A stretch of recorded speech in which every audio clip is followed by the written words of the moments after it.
చెప్పాను కదా నెయ్యి దగ్గరికి, అక్కడే నేను వాటర్ అనేది తాగేవాళ్ళం. అసలు టేస్ట్ అయితే మాత్రం చాలా బాగుండేది. ఇక్కడ మా తాతయ్య అయితే ఇక్కడ ఉండేవాడు. మాకు చెట్టుకైతే ఉయ్యాలు ఉండేది. చెట్ల కింద చక్కగా చాలా చల్లగా ఉండేది. ఇలా చూపిస్తారు, బడ్డీ వేస్తారు కదా కర్రలతోని, అట్లా బడ్డీ వేస్తే నేను దాని మీదకి ఎక్కి కూర్చునేదాన్ని. ఇంకా పిల్లలు ఉన్నారు కానీ నాకు ఫస్ట్ నుంచి ఇలాంటి ఇంట్రెస్ట్ అవ్వడం వల్ల అనుకుంటా ఎక్కువగా వచ్చేదని ఇష్టం. కానీ మిగతా మా పెదనాన్న పిల్లలు ఉన్నారు కానీ వాళ్ళు అంతగా వచ్చేవారు కాదు. నేనైతే దెయ్యంలా తిరిగేదాన్ని. నాకు ఫస్ట్ నుంచే ఈ జబ్బు ఉన్నట్టుకుంది, అందుకే నాకు ఇక్కడికే పోలేదు. నేను నెయ్యి అయితే చూపిస్తాను ఎంత డ్యామేజ్ అయిందో. అంటే మరి ఎప్పుడు దగ్గరగా ఇది ఒక 20 సంవత్సరాలు అవుతుంది. హోల్ చూడండి ఎంత ఎలా ఉందో. ఇలా జాగ్రత్త నువ్వు వెళ్ళగా రాశాక అలాగా ఉందా పాము? నిజంగా పాముందా? అది బోరది ఇక పాము అంట, అది చనిపోయిందంట. చూడండి ఎట్లా అయిపోయింది వాటర్. ఇది ఒకప్పుడైతే మరి కొంచెం దూరంగా పెట్టరు బాబు నా ఫోను.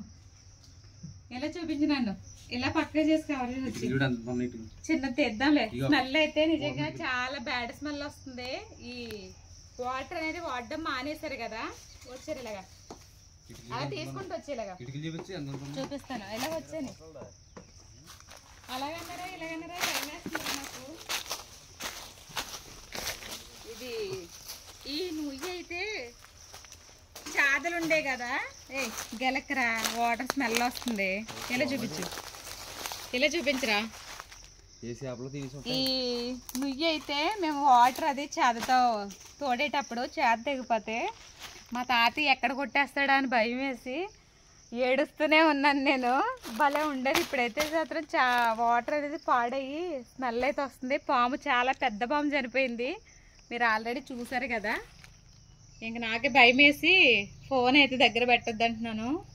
ఆ కనిపిస్తున్నది పాము. అప్పుడు చూసారా ఇటుకలు ఎంత ఎలాగున్నాయో, ఎంత వెడల్పు ఉన్నాయో చూడండి ఇటుకలు ఇవి. అంటే ఇది కట్టి నాకు తెలిసి ఒక 20 సంవత్సరాలు అవుతుందంటే అంతకుముందు ఇంకెన్ని సంవత్సరాలు మరి చూసుకోండి. దీనికి లైఫ్ ఇంకా స్ట్రాంగ్గానే ఉంది. కాకపోతే ఆ వాటర్ తాగడం మానేసిన వల్ల ఇంకా అది చెత్త చెదారం పడి అట్లయితే అయ్యింది. ఓకే ఫ్రెండ్స్, మరి నెక్స్ట్ వీడియోలో ఇంకా మంచి ప్లేస్ని నేను కవర్ చేస్తాను. మీ సపోర్ట్ అయితే నాకు 100% కావాలి. నా ఛానల్ని సబ్స్క్రైబ్ చేసుకోండి, లైక్ చేసుకోండి, మంచి కామెంట్స్ ఇచ్చుకోండి. Bye bye.